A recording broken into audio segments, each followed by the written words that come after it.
Wow.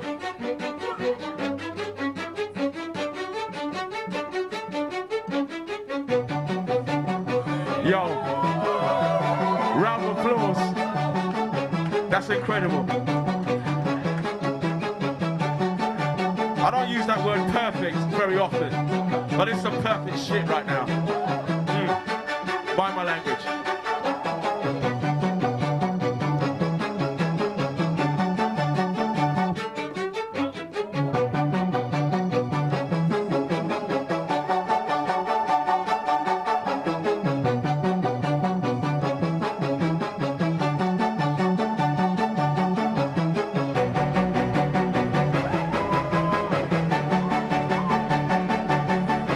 Be too strung out on compliments, overdosed on confidence, started not to give a fuck and stop fearing the consequence, drinking every night because we drink to my accomplishments, faded way too long, I'm floating in and out of consciousness, and they saying I'm back, I agree with that, I just take my time with all this shit, I still believe in that, I had someone tell me I fell off, ooh I needed that, and they wanna see me pick back up, well where'd I leave it at, I know I exaggerated things, now I got it like that, tuck my napkin in my shirt cause I'm just mobbing like that. You know good and well that you don't want a problem like that. You gon' make someone around me catch a body like that. No, don't do it.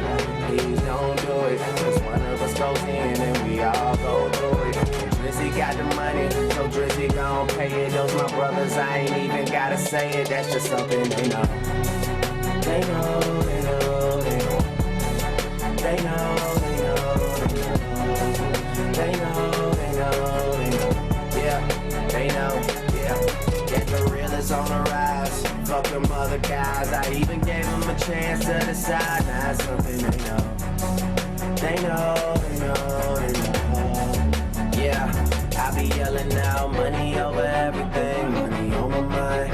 Then she wanna ask when it got so empty. Tell her I apologize, happened over time. She says they missed the old Dre, girl, don't tempt me. If they don't get it, they'll be over you. That new shit that you got is overdue. You better do what you supposed to do. I'm like, why I gotta be all that, but still I can't deny the fact that it's true. Listen to you expressing all them feelings. Soap opera rappers, all these niggas sound like all my children. And that's who you thinking is about to come and make a killing. I guess it really is just me, myself, and all my millions. You know that they ain't even got it like that. You gon' hype me up and make me catch a body like that. Cause I live for this, it isn't just a hobby like that. When they get my shit and play it, I ain't even gotta say it, they know. They know, they know, they know. They know, they know, they know. They know, they know, they know. Yeah, they know, yeah. That the real is on the rise. Fuck them other guys. I even gave them a chance to decide. Now it's something they know. They know, they know, they know. I be yelling out money over everything.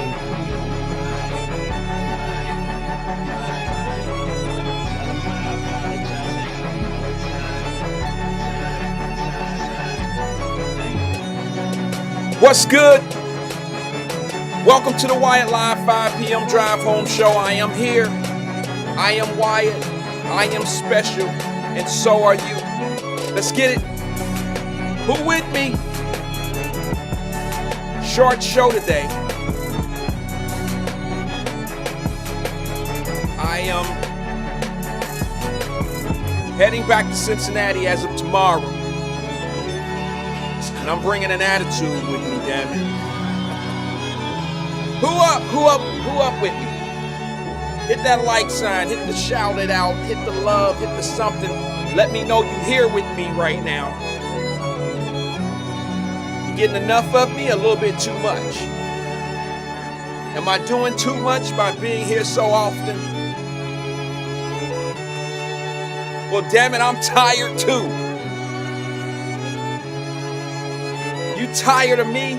I'm tired of doing it. Let's get to it. Who with me? If you love yourself, hit the heart. If you love yourself, hit the heart. If you alright with Wyatt Live, the platform, hit the like sign if you like what we doing here. Peace and love to everybody. Peace and love to everyone. Thanks for coming in. I know y'all it's been a lot lately. It's been a lot. Absolutely been a lot. I feel it. Every day. I'm starting to feel it now. It's catching up. It's catching.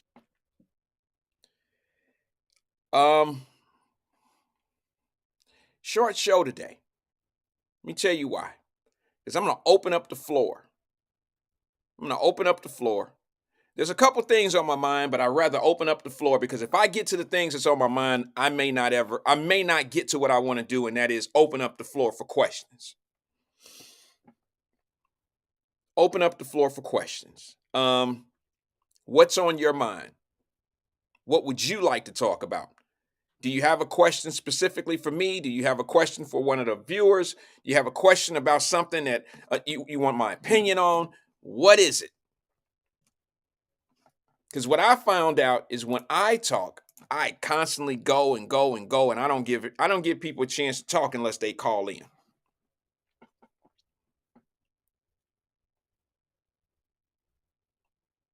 Current events, situations. You know, we didn't talk about the guns, we didn't talk about the violence, we didn't talk about pretty much everything. I am waiting to burn a clip. I can't wait for some of the chaos agents to see this clip. It probably will be tomorrow. I don't know if I'm FYI because I'm traveling back to Cincinnati. I'm pretty sure I'm going to leave in the morning. I don't know yet. I might leave in the afternoon, but that still might stop the 9 a.m. show because I got a lot to do. So I'm trying to get as much of it done today, so I don't have as much to do tomorrow. But I'm going to head back to Cincinnati tomorrow. I really got a lot on my plate that I need to get going. And that might interfere with tomorrow's show, both 9 a.m. and 5 p.m. It might. I don't know. We'll see how it goes. I have someone giving me a call here shortly, letting me know a flight schedule for tomorrow. So I will let you guys know how we're looking on that. I'm willing to grind it out. If I can get one show in tomorrow, I'm cool with that. Probably will be the 5 o'clock versus the 9 a.m. We'll work on it.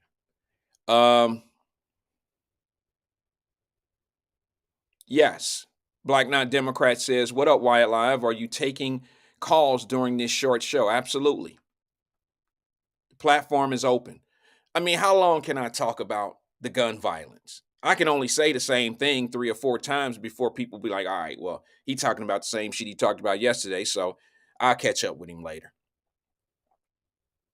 You know, I tell you one thing that I seen in the Wyatt Live Messenger group, and that was, I'll tell you that in a second. Let me go to the phone lines. I'm sorry. Let me just go ahead and get all of the questions and the conversations out before I say what I seen in the Wyatt Live Messenger group. Let me see who we got. Hold on one second, guys. Good afternoon, caller. This is Wyatt. Who am I speaking with? What up, Wyatt? This is your number one call out here on the left coast, Drop Squad 52. Drop, what's good with you, brother? How you feeling? Thanks. Hey, I'm feeling good, bro. You know, I usually don't call you twice a day, but 2 things I heard about today, and I wanted to throw it out there to you. Okay. The first one is, do you remember the little 6-year-old boy who shot his teacher? I do. In Virginia, the teacher survived. Yeah. Okay, breaking news today, January 6, 2023. The mother of the little boy from Virginia is being charged with federal gun and drug charges. Yeah. Now, in the story, one of the federal charges is that she lied on her application for her legally purchased weapon that she was not a user of drugs. Right. And come to find out that she was some marijuana test or something, but it was marijuana and weed. Now, this woman's name is Deja Taylor, 25 years old, and charges of felony child neglect misdemeanor, recklessly leaving a loaded firearm so as to endanger a child, and then, of course, the federal charges. Now, why the reason it caught my eye is not the fact that this parent was irresponsible with her firearm, but this is the exact same thing that our president's son, his crackhead son, Hunter Biden, did on his application, which has been in the Delaware federal prosecutor's office. No indictment has been issued. Grand jury have been convened and adjourned. And it's the same charge, Wyatt. Yeah, I know. Well, and this is a black woman. She appears to be a beautiful African American woman who was reckless with her gun, but they're giving her federal charges, Wyatt. Right, because she lied on the application of a gun license. Now, here's the other thing. Okay, I mean, wait a minute. Do you feel sorry for her, or what? No. I don't feel sorry for her. I'm pointing out the fact how this Democratic Party is not coming to this woman's defense. They can't. How they gonna do that? Oh, Wyatt, again, like I said, okay. Why did she catch the federal charge in the first place? Wyatt, they had to. Why? They had to. Why? Because they wanted to prosecute the mother for what the 6-year-old did. They wanted to hold somebody accountable, plus the victim in the case. She pressed the district attorney to file some kind of charges against the mother. Well, because she had reported to the school system about this little boy's behavior, I think a month or two or weeks before the incident occurred. And because of their policies, they didn't want to do nothing because, again, the boy was black from a black family. And they ain't want, you know how it works, Wyatt. No, I understand. I think. Okay. So go ahead. I'm sorry. No, but again, it's this kind of stuff that happens during an election year, Wyatt, that it's sad that the party who is all about, you got to take guns away and blah, blah, blah. They could have defended this woman. They could have brought in some of the best defense attorneys. How are they going to defend her? Wyatt, I don't know. That's what I'm saying. All I'm saying is this story should be all over the place. Why? Because a black woman is being charged for this. There was a case years back, I think it was in Florida, with Stand Your Ground. And this black woman was convicted of murder because of her abusive boyfriend or something. Yeah, I get it. I remember that case. And but they was all out trying to help this woman. Oh, this is unjust. You can't be locking people up and blah, blah, blah, blah. You got to understand. Do you see what I'm talking about? I do, Drop, but what you're trying to do, you're trying to make a point to some people that some of us get it. And what you don't understand is the stars aren't aligned up properly. And what I mean by that is if Donald Trump was in office and Hunter Biden's laptop and all that shit about him getting a gun illegally and lined up the way it is right now, what you're saying would be legitimate. Okay, and that would be, there would be a permanent suit and all those people would be asking, why are you charging this lady for something that her son did? Even though deep down inside, we know it's a huge neglect, okay? But they don't really have a charge. There's no policy put in place where she can formally be charged for what her son did with her gun. There's no charge. And that's what I've been trying to tell people who say, what difference does it make who you vote for? Criminals gonna be criminals. Well, this is a perfect example of me telling you, if we had policies in place and parents were being held accountable for what their kids were doing, you wouldn't have to go get no bullshit ass weed ticket or weed charge for this lady lying on the application. It would be more severe than that. This is the only play they have, is that she lied on the application. That's the only thing they have. They have to go with what they go with. And the people who know what's going on with the current president, not Trump, not 1962, not all that other shit.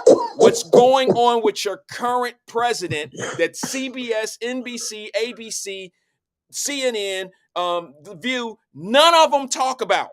None of them talk about $5 million being paid to this man illegally with all these shell companies. It's not even on the radar, bro. It's not even being talked about. He could formally be charged. It's coming. They don't talk about that, bro. It's rhetoric to them. They will talk about Trump all day. I just finished listening to he might get indicted this week. I just finished Why hearing they keep that. bringing up old news and they keep regurgitating the same news as if it's new? Because you got to understand, bro. When all you got is what you got, that's what you get. That's what and plus you got an 80-year-old octogenarian president who is, one step away from being pushed around in a wheelchair. Now, let me just get to my last topic.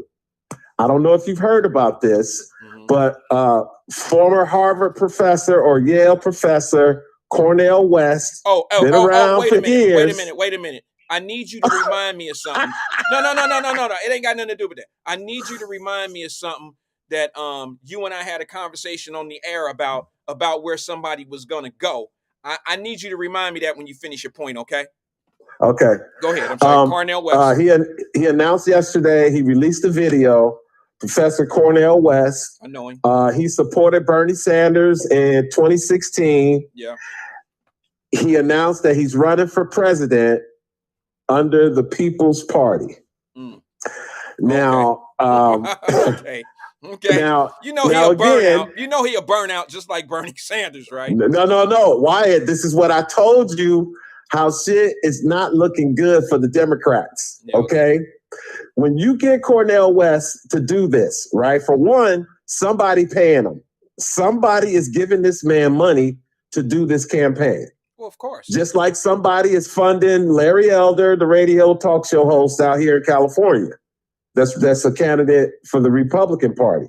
Now, the reason Cornel West is a candidate in the People's Party and not independent or the Green Party or anything like that, who have more access to state ballots than the People's Party, which is only in a few states that I think that's on the ballot for the president. But he's going to be out there, Wyatt, getting the attention of that 88% who vote Democrat. And they are fucking shaking in their boots, Wyatt. And it's because what part of the Democrat Party he represents or who he used to support. He supported Bernie Sanders, Wyatt. An independent, Bernie Sanders, an independent who ran as a Democrat. He wanted to get the Democrat nomination. So all I'm saying, Wyatt, the fact that if Trump is the nominee, he already gonna pull some votes.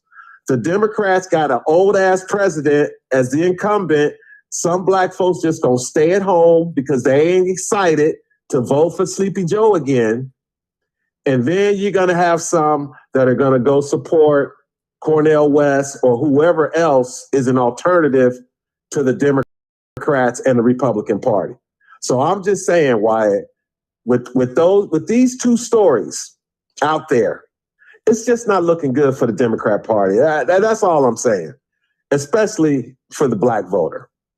And that's all I got. I just wanted to keep it brief, put it out there, get your opinion on, especially with the Cornel West. What do you think he's up with that, Wyatt? What's up? Who gave him the money to do this? I need to look into it, brother. All right. That's new to me. You know, I can't speak on something like that. No, seriously, I can't speak on something like that and not have the information. I don't even know if he really running or if he pumped. Oh, we're gonna find out, Wyatt, because where is he gonna go as far as media?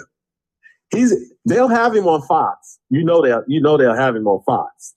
But will CNN, will MSNBC, will ABC, NBC, CBS, will they have him on their networks, considering he's going against the Democrat Party, Wyatt? He another runaway.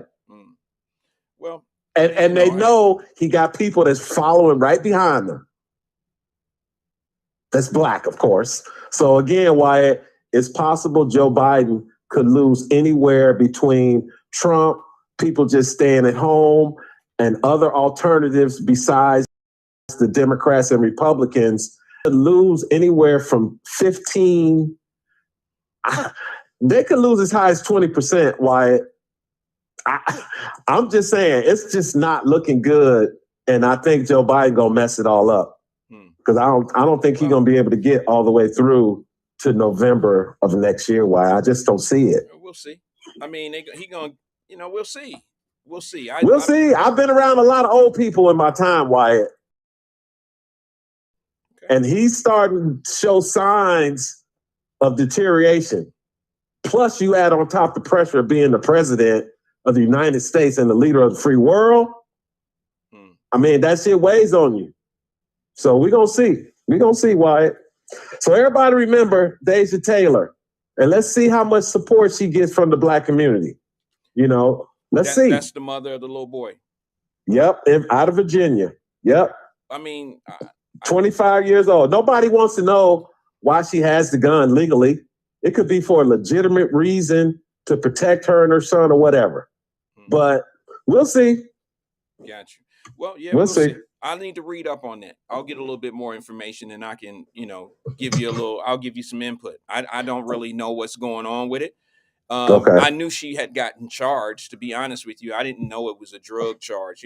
It's not really a drug charge. It's actually a lying on the application. So yeah, we'll see what happens. That's a reach. I mean, and then for it to be the exact same thing that the president's crackhead son did. And the FBI, the Delaware prosecutor, they've been sitting on this shit for freaking 3 years, Wyatt. Yeah, I get 3 years. I understand. Are they trying to run out the clock, Wyatt, on the statutes of limitation? Or, I mean, what are they doing? No, they can't do that. They can't do that. If it's a federal case, it's never going to have a statute of limitation, number one. Well, again, Wyatt, I will keep you posted on the political climate out here, shit that you don't cover, because you do cover a lot of shit on your show, and you come with your receipts. And just like the two things I brought up a minute ago, you don't comment until you do your research. And that's why I F with you, Mr. Wyatt. So that's all I got.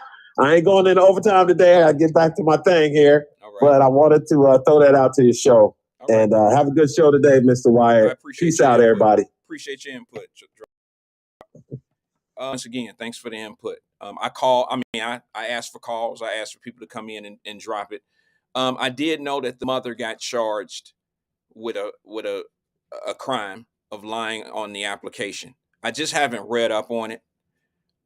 It hasn't been on my radar lately, quite frankly. I've been a little bit drained on the uneven and the bias towards certain people. I just finished listening to my man E. I didn't even catch the whole show because I'm just walking back in the house.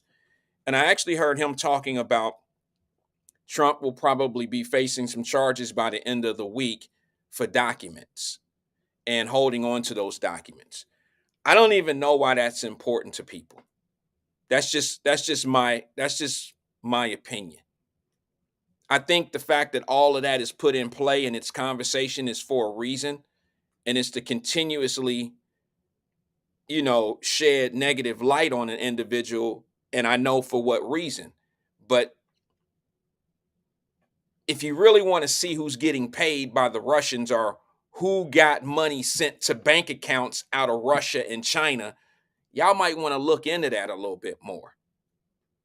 You're talking about the Russian collusion and this and this and that and all this old shit. One thing I am not going to do, I am not going to stand in a room full of misinformed individuals and have a debate or a conversation about it. I'm just not going to do that.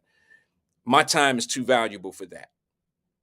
I'm not going to sit back and say the DOJ is doing somebody different than somebody else. I just don't have time for shit like that. I don't have time to sit back and compare defunding the police and defunding the federal government, the DOJ. I don't have time for that type of shit. It's not even the same equivalence. It's not the same thing. I just don't have time for shit like that. I don't do Wyatt Live for games. I do it to try to pass on information and give people a different alternative way of thinking about a situation. I don't do it just to be able to say, okay, I can breathe. God woke me up to breathe today, so I'm just going to breathe some shit and I'm going to manufacture some shit to say. That's not what I generally do at anything. I'm not going to do it on Wyatt Live. I'm 3 hours of my hard-earned time in a day. I got more yesterdays than I have tomorrows in my life. I'm older. Why would I want to waste the time that God has blessed me with, the time that I have left? Why would I want to do that? So I'm not going to get into things that I don't know much about. I am going to be very consistent in how I move. I'm not going to change up. One of the reasons why I hate talking about politics is for that same reason that I just told you. And that is, it is a what if, it is a hypothetical conversation majority of the time. I just don't like doing that. I don't like having conversations about if Joe Biden is going to make it to the end of his term. That don't make sense. I just can't do that. Maybe I'm not built for the political podcast realms. I'm not built for that. But what I am built for is talking about real shit that's going on. And that is this. On your local news station in Cincinnati, on channel 12, I believe it's WKRP or something, WKRC, channel 12. I happen to be watching. I was out getting my car washed, and I was going through, I have what they call YouTube TV. So I can watch all my local channels. I can watch all my local channels of Cincinnati on my phone. So I'm watching channel 12 news. I never watch channel 12 news. I never watch channel 12. Like, it's not like I watch channel 19, channel 5. These are, I just never watch channel 12. So I'm searching, I'm doing this YouTube TV thing and happen to see something going on in Cincinnati about like an investigation, a crime investigation. And then it went right out and they went right into the new story. So what I want people to do is maybe this evening, watch channel 12 at, I don't know, 7 or 8 or something like that, that when it comes on again. I want you to watch that because there's something on there if they run this story again. And it's talking about your current prosecutor, Melissa Powers. Now, there's already some folks that look like me, that look like us, that already call her names. She the Barbie doll. She this, she that, they the Barbie doll. You're making fun of somebody. I didn't already tell you how I feel about her. I'm telling you how I know her to be a fair when she was a judge. I've had clients that went in front of her that she was absolutely fair to. Compassionate, fair, down to earth, giving. She's also strict. She's the new prosecutor in Cincinnati. Okay, you know, some of you may not like her because of what you've already heard about her from your radio stations and shit. I don't know. But the person that I've known for the last probably close to 10 to 15 years has always been passionate, has always cared about the women that would stand in front of her who were physically abused, and she was definitely fair. I know some boosters that used to go in front of her, and she gave them probation over probation.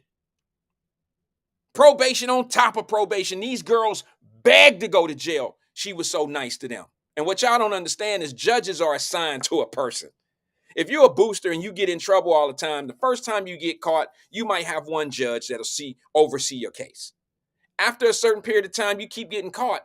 You tend to see that judge constantly because that judge has your file and your paperwork, and you usually on paper with that judge. So they'll recommend you back to that judge.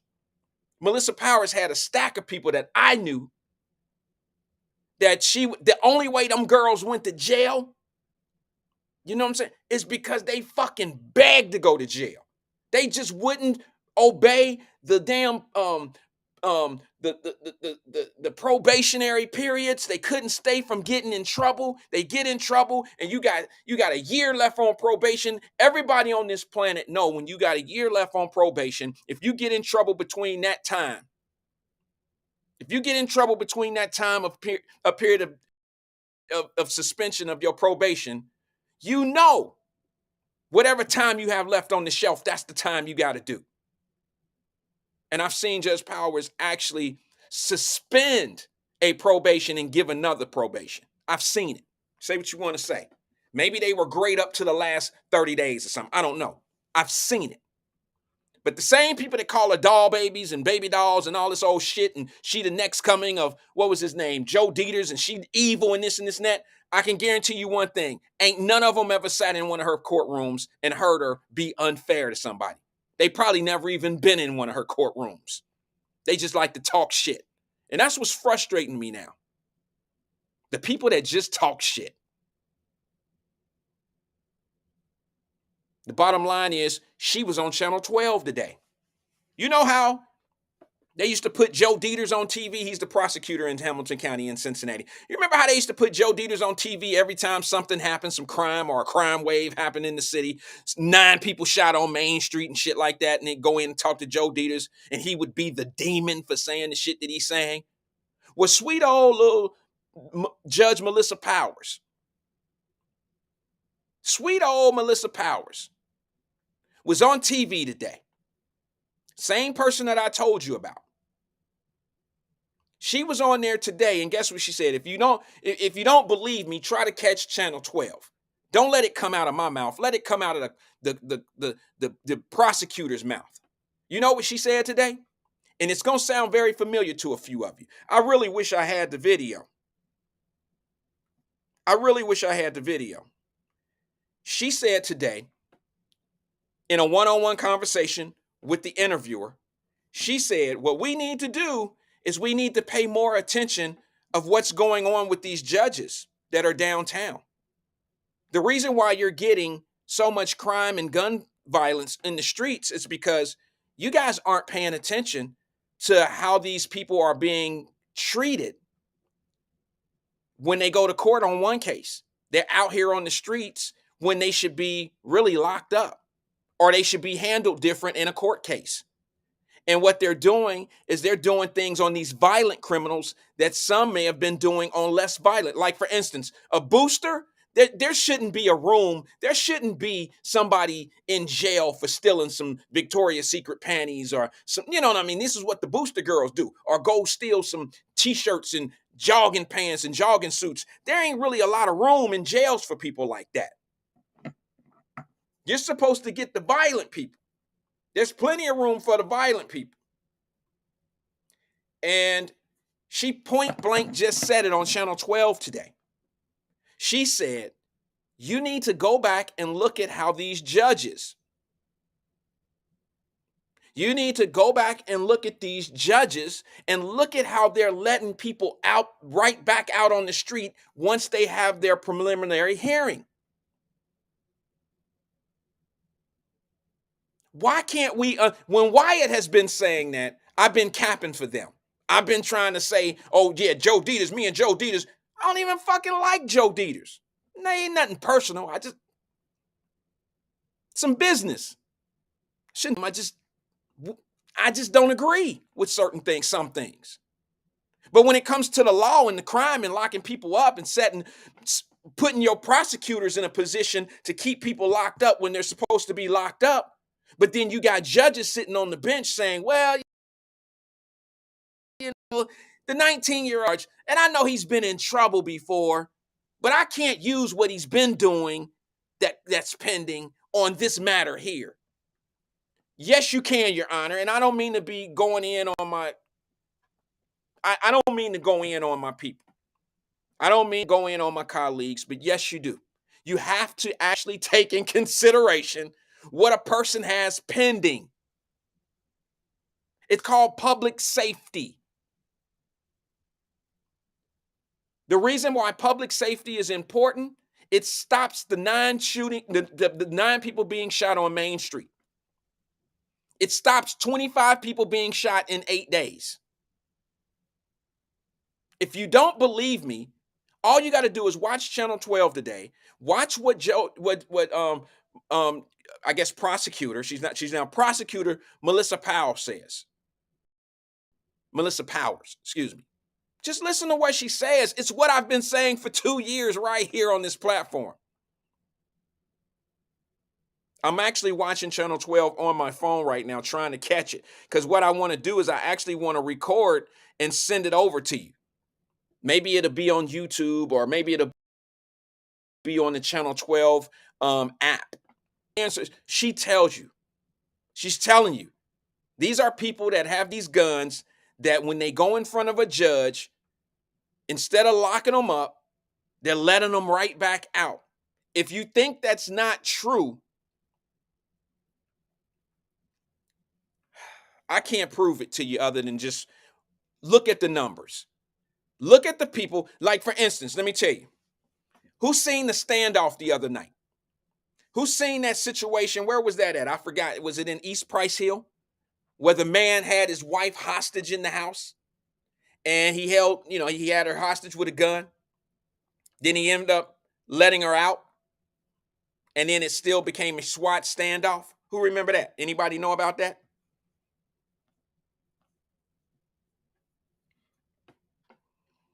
It just happened a couple days ago. Well, he's in jail. He had pending charges. He didn't just get an assault on his wife charge. He has about 8 or 9 drug trafficking charges, an assault charge. I mean, his list is on and on and on. And I'm talking about that's pending charges. Why is he in a position to be able to do what he did?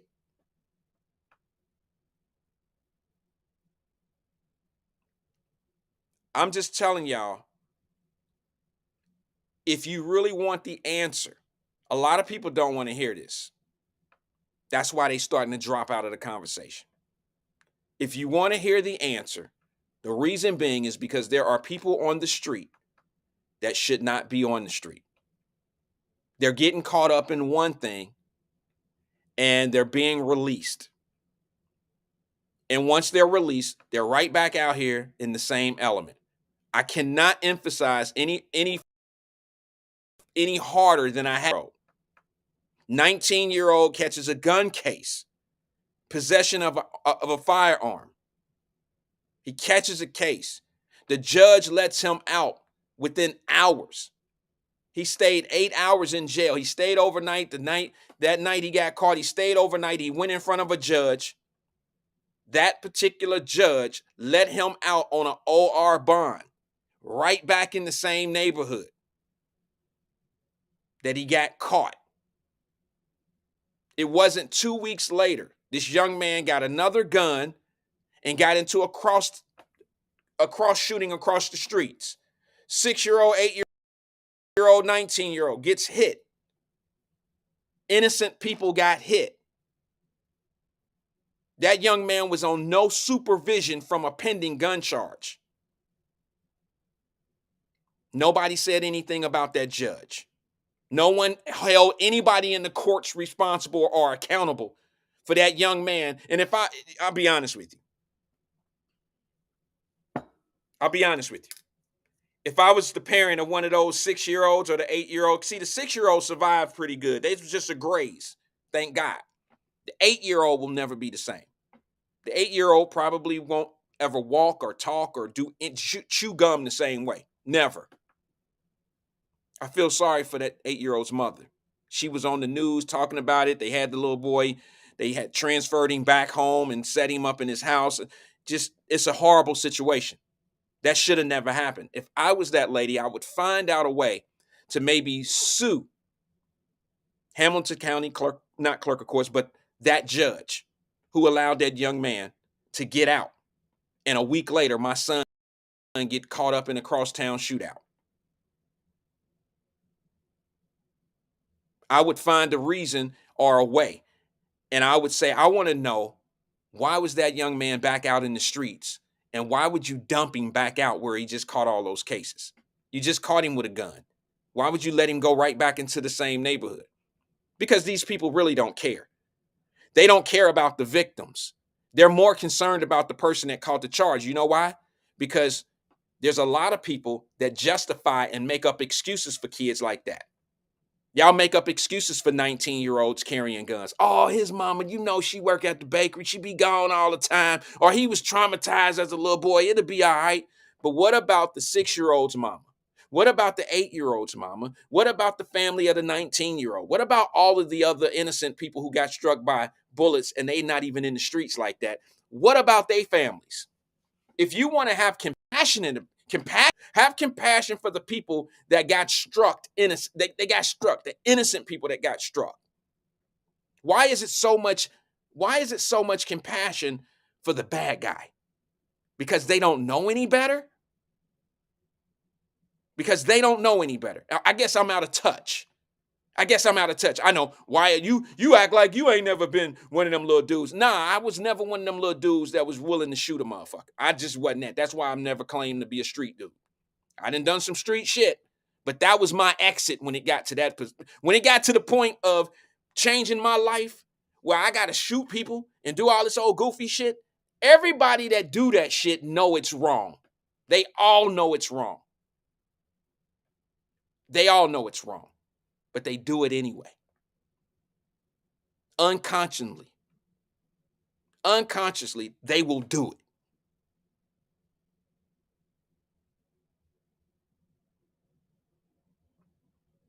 When we gonna stop caring so much about the ones that don't care? You ever been in a situation? Because I have. I'm gonna be honest with you. I've cared more for people than they care for themselves. I've tried to make somebody better than they wanted to be. I've done that.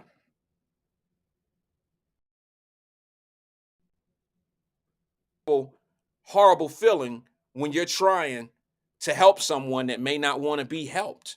That's a frustrating feeling. Let me go to the phone lines. Let me try to get someone in and get their opinion. I'm sorry. Thanks for holding, caller. This is Wyatt. Who am I speaking with? You are speaking with Sabrina Calloway. Hello. Hey, I'm sorry for having you hold so long, Queen. Thanks for calling in. What's on your mind? That's okay. I was listening to you, and I want to just kind of piggyback or refresh your memory. I remember when you was working with 2 young boxers. Yeah. And you took them to have them fitted for suits. And I thought how wonderful that was for someone to take some young men to have them fitted for a suit. I mean, how many people actually go fitted for a suit? They might just go buy something off the rack and just buy it and wear it. But to actually go and have it altered and all of that, that was showing them a way that a lot of people don't get a chance to have someone do for them. So I've watched you over time in young men's lives step up and be the father figure and help them. And, you know, I saw one, you know, do very well, the one that was there, but I didn't know what happened to the other one. And, you know, I mean, you don't have to go into it or whatever, but I just want to commend you for what you have done and what I know you will continue to do. I appreciate to help our youth. Thank you. I think that's important. I think it's important that we have, you know, I tried, you know, this was actually before I was a voice. I don't even think I had Wyatt Live when that was going on. Yeah, you didn't have Wyatt Live then. That was pre-pandemic.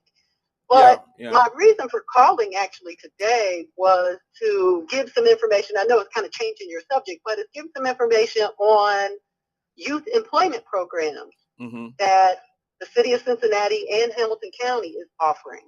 Okay. So if any of our listeners want to, you know, tell people or share this information, Hamilton County has a youth employment program. So they can go to Hamilton County's website and pull that up, Hamilton County Youth Employment, and get all of the information that's needed for the youth employment program.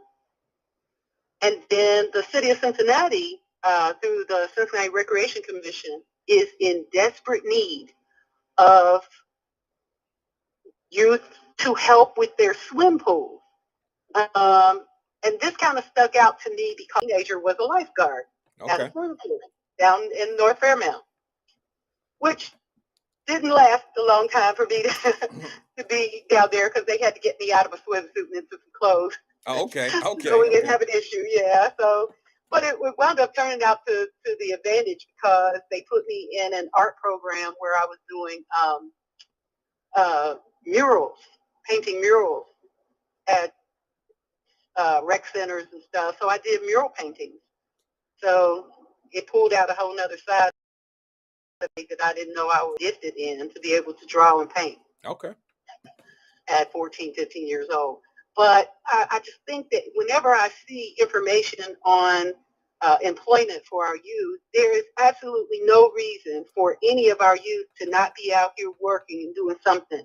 They don't want to be in a restaurant working, or, there are so many programs. UC has a program that I know they still have this, that my son years ago was in, and it's the engineering program. Mm-hmm. And it's for the summer, it's free. You go in there, and from what I understand, they may even give you some college credit for being in this summer program. Yeah. So it's just so many things that parents need to do to reach out to say, okay, what can I get my child involved in that's going to be a positive uplift to take them to the next level when they go back to school, to just advance them. But first of all, I guess the parents have to be involved. They have to want it for their child,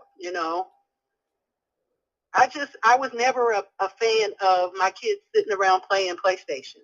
I understand. Or playing any video games. I mean, my kids are a little bit older, so it wasn't that many games out when they was younger. But I still wanted them to be physically active. I didn't want them just sitting around. So with there being an age difference between my daughter and my son, when she was too old for day camp, but he was actually in day camp, I asked the day camp if it was okay if she came to be like a junior counselor. Right. They didn't have to pay her anything, but I just wanted her to be under the supervision of people that I trusted, that I knew she was under adult supervision during the day while I worked. And, their dad was out of town. And it worked because I was able to take both of them to the same place, know that they were cared for, know that they were able to be fed and all of that. And then they helped other kids as well. So I've just stayed, current with my children. Even though I had so many things that I had to do, I had to be there to make sure that they were first priority. Right. I understand. And it pays off.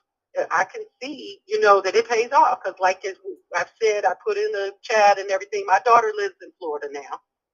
She is doing extremely well, so much better than she did when she was here. I understand. My son's in California, and he's still making his way because he is a struggling actor. Okay. So he's, doing his thing and taking his time and getting it, but he's still staying positive. He's an artist as well, so he graphic artist who draws and paints. But you just have to stay active, and it don't stop when the adult age. You are a parent. Once you decide to bring another life into the world, you are a parent for life. The roles change a little bit, where you're not telling them they need to do this, need to do that, but they still need guidance. Right. No, so, I agree. Yeah, I just think that's the most important thing. It really is. And a lot of times the guidance isn't so much of you telling them what to do, but showing them by how you walk.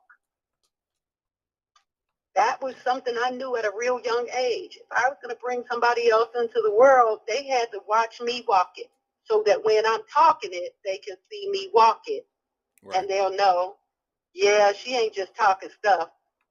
Kids always think they know more than their parents, or you just old or whatever. But when they reflect back years later, and they will, because they've come to me and told me, they said, we watched you do it. We watched Dad do it. So that's how they know how to do it. Right. No, I understand. So I commend you and your family, you and your wife, for doing the things that you do to stay present in your daughter's lives. Once again, graduations in 1 year. You can't ask for much more than that. It's a lot. It's a lot. It's a lot of work, but It is I a lot. appreciate it. I really appreciate it. But you are very blessed, and no, you are not the exception to the rule because you all paved the way. Yeah, They're not the exception to any rule because you all work to make it that way for them. Right. And I think I asked a question a little earlier that's a little different. It was about parents whose children have harmed or killed other children. Oh, yeah. I remember you asked a question this morning. Has any of them ever stood up in court and apologized for their actions, for their children's actions, the way their children carried themselves, or brought harm to somebody else? I'm going to be honest with you. I've been in court and I've seen parents go to a victim, a parent who lost her son. I have seen a parent go over to another mother and hold her hand while her son was being sentenced for killing her son. And I've seen that before. Now, that's very unusual, but I would not be honest if I said something different than what I've seen. You got to understand that I think there was a different situation going on where this mother who had a son that was who was out here in the streets, I think she lost a son as well. And then her son ended up taking this young man's life and something. So she felt the pain of this mother. But to be honest with you, Sabrina, it's been the other way around more often. And what I mean by that is I've seen a lot of parents who had their sons being sentenced, and they were actually, they were not mocking or making fun of the other mother. That's not fair to say. But they were in there crying because their son was getting sentenced to 10 to 15 years or 20 years. And the mothers who lost their child was in there. And they were wondering, why would the prosecutors and the judge come up with a plea deal for somebody? I'll never see my son again. And y'all crying because your son got to do 10 years for taking my son away forever. Now, I hear more of that from mothers than I do mothers of the killing son going over and hugging and saying I'm sorry. And I just don't see that often. And it's been a long time, but I have seen that before. Yeah, because that was a situation that happened with my great nephew, Shane Satterfield's wife's son. Yeah. That when he was killed, and he wasn't even the one they were after. He just happened to be in the car with some other people that they were with, and they killed him. Yeah. And it took them forever, but they gave the guy time, and it wasn't even no more than if he had just had a weapons charge. They gave him practically nothing because he got a plea deal. He took a plea deal. I know that case. Yeah, he got killed two guys. Yeah. I know that case. And I know the mother. I know Shane's wife. I know the mother who lost her son there. And she was, that was traumatizing to her. First of all, to lose your son. Second of all, she watched the courts play games for months. They watched the attorney who everybody loved in the city. They watched the attorney represent a killer. And they watched him get continuances and continuances and continuances and continuances, milking the clock. And they already were working on a plea deal. And that mother went to court, did not miss, she didn't miss one court date. She didn't miss one day in court. And she sat there and watched them do. And it was a bunch of games going on. And then he get down on and get a freaking plea deal. And what I'm saying, Sabrina, is I need the people that have so much energy out here to go in court. I told you they're not going to know until they become a victim. Now, I'm not wishing victimhood on anybody, but you'll never know how this shit go until you become a victim. And when you become a victim, you will have a total different outlook of these kids carrying guns, who got the guns. And once you see how the court system is working, then you'll understand why there's so many people out there shooting and shit.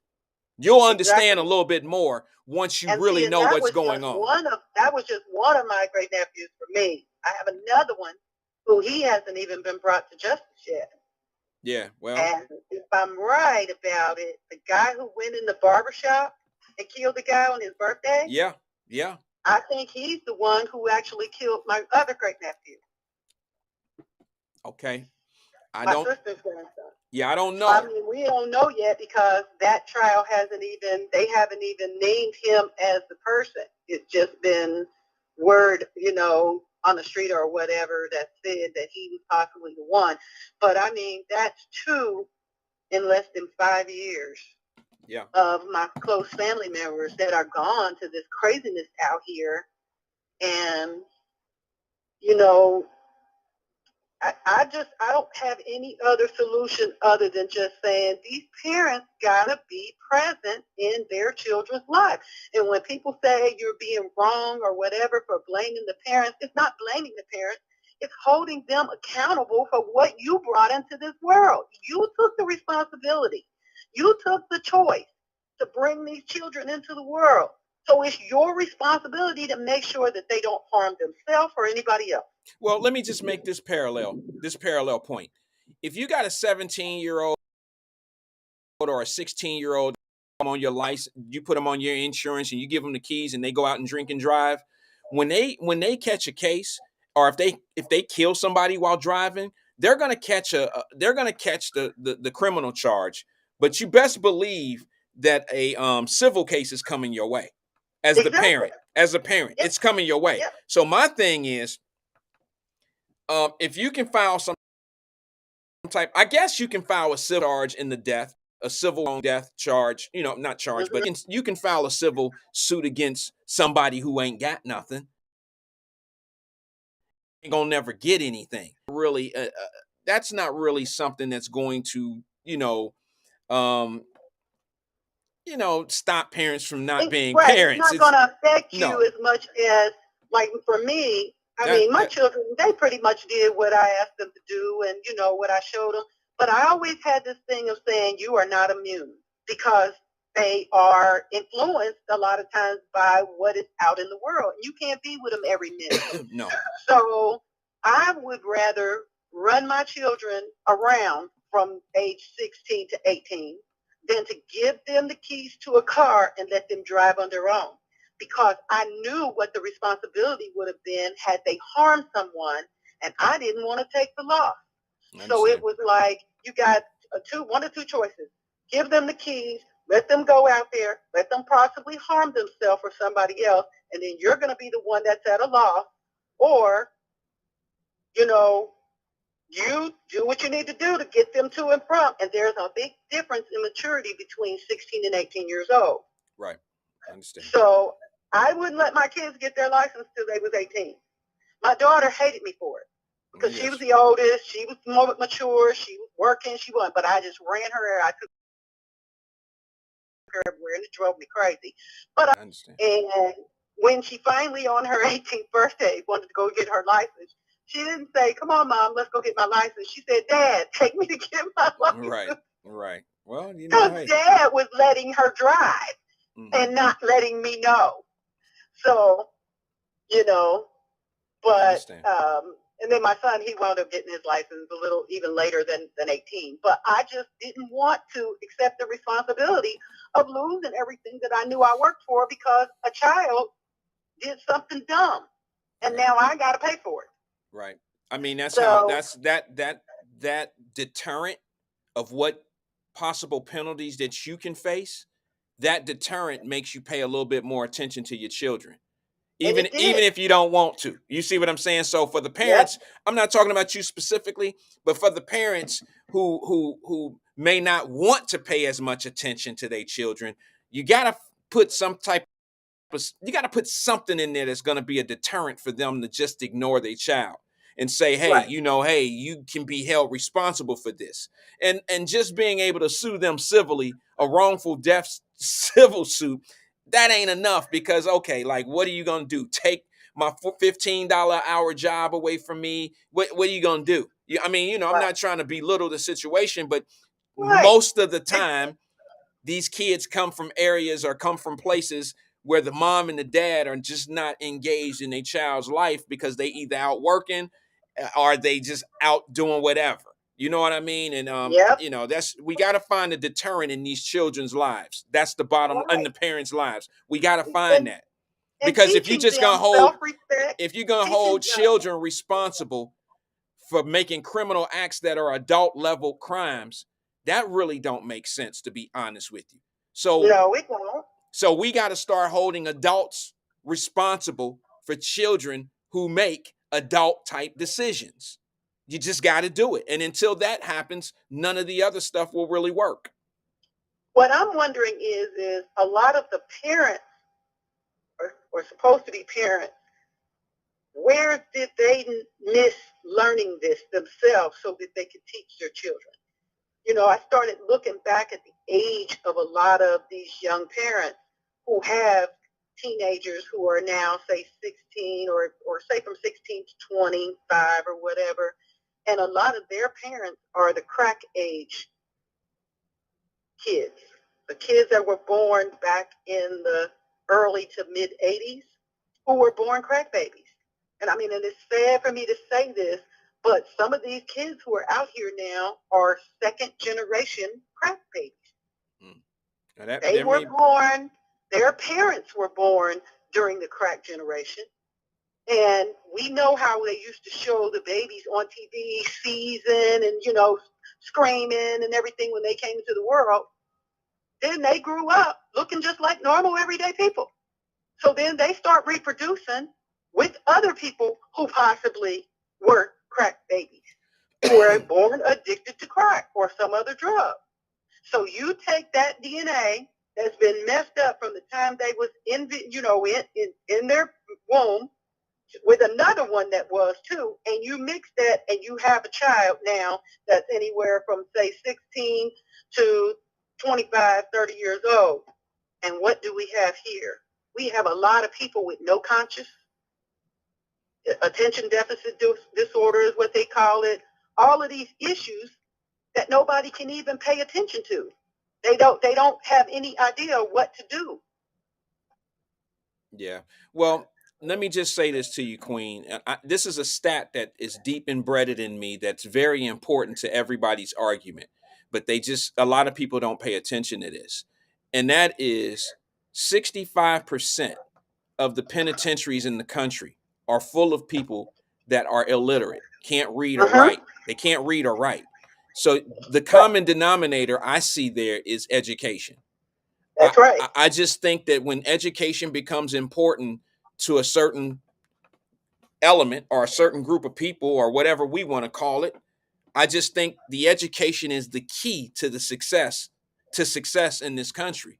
And until you start making that important, I mean, we all got teased. I don't know about you, Queen, but I got teased as a kid if I sat in the front of the room, or if I got good grades, or if I wanted to go to school clean, or if I wanted to say yes sir, no sir to the teacher, whatever it was, I would get teased because I was trying to be a smart guy.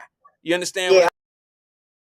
Once I became, they always told me, you talk so talking proper. I wanted to learn. I wanted to speak, and say the words properly. I wasn't trying to be the slang girl. I didn't follow the crowd well. I don't know. I understand, Queen, but I think what happens is the rooster come home, they hear now. And the bottom line is this: when you devalue education, I don't care who you are. I mean, explain to me how Asians can come to this country and value education and see how they're at the top of the totem pole of earnings.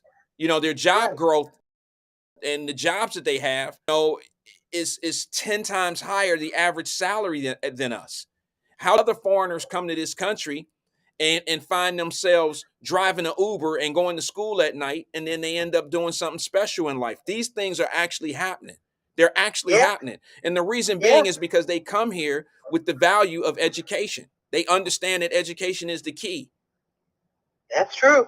Bottom line, there's nothing that will work better for you in this country other than education, because once you sit in a class, their children are no more smarter than ours. They haven't had any more of an opportunity than our children have had.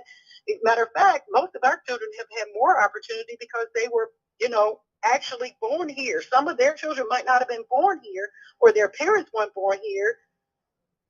We were born here. Our children were born here. So in the last, like you said, 60 years, we've had more opportunities that no one can even begin to say, really, that they've kept us down. Right. If you were down, it's because you wanted to stay down. You had every opportunity to go to a library. There's free programs to teach you how to read, to spell, everything. So if you didn't go for getting it, I don't understand what the purpose, why people say someone's keeping me down. No, well, that's just just an excuse. It fits the narrative of what they want you to believe. It helps the excuse. It helps the overall I'm probably excuse. not the person that most people would want to say, oh, well, you had it easy because you was with this person. No, before I was ever married, I knew what opportunities I had in my life. I knew as a young girl what opportunities I had. So it wasn't just who I knew, it was what I knew. And no, I took advantage of what I knew to do. I get it. I understand. So, all right, Queen. I don't know. But that was all I got. I want to push people to get your children involved in the youth employment program. Get them out there. Take them out of their normal comfort zone. Get them involved with art, with music, with all kinds of different things to take them outside of what they normally do to help them grow culturally. Help them not just grow culturally with their own African-American culture or whatever culture they're in. Take them and let them learn about other things too. It helps you grow. It helps your mind grow. Right.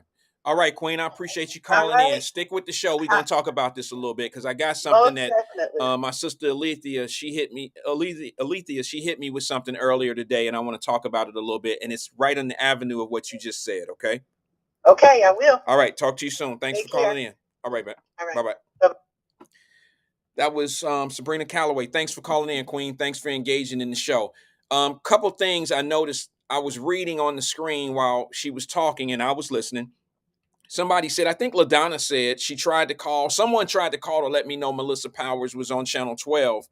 I hope y'all got out of that conversation with Melissa Powers. Judge Powers is what I call her, but she's now the prosecutor of Cincinnati in Hamilton County in Cincinnati here in Cincinnati there. She said a lot of powerful stuff. If you missed it, I will probably have that tomorrow. I don't know if I'm going to do a morning show because I'm traveling back to Cincinnati in the morning. I'm not quite sure.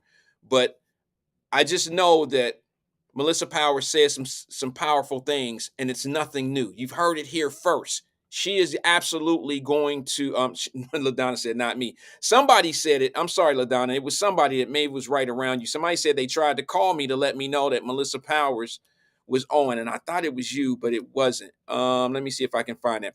Oh, L Ball said, Melissa Powers just got finished talking on Channel 12. I tried to call in to tell you, but your phone dropped my call. It was probably because I had someone on the call. I had Sabrina Calloway on the phone at the same time, so it dropped the call. My apology, L Ball. Thanks for letting us know, though. But hopefully you guys got out of that. I'm gonna let it sit. I'm gonna go retrieve it and bring it back and bring it to the show.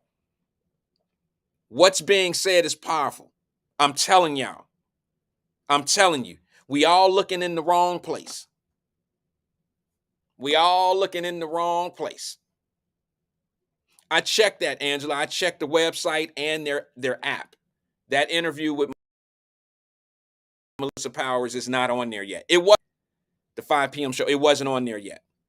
So I'll go back and check it here after the show and see where I can get that information. But it's not, look, if they didn't like Joe Dieters, then they're not going to pay attention to Melissa Powers. Joe Dieters said the same thing. He had been saying it over this year. 2023, the end of 2022, he was saying the same thing. He was saying you got judges on the bench right now. And I know I was saying it and y'all didn't believe me. And then you definitely ain't going to believe him because everybody got, the whole black community got Joe Dieters as being Hitler or being some nasty ass racist white man because he wants to give two shooters 200 years in jail on Main Street. The charges of hitting 9 people in a crossfire on Main Street, the charges equal up to about 200 years combined. And y'all mad at the guy who said that. versus the guys that was down there doing that bullshit. My people. Melissa Powers just confirmed what I've been saying for the last two and a half years. And that is, y'all looking in the wrong place. You better start looking at some of these judges.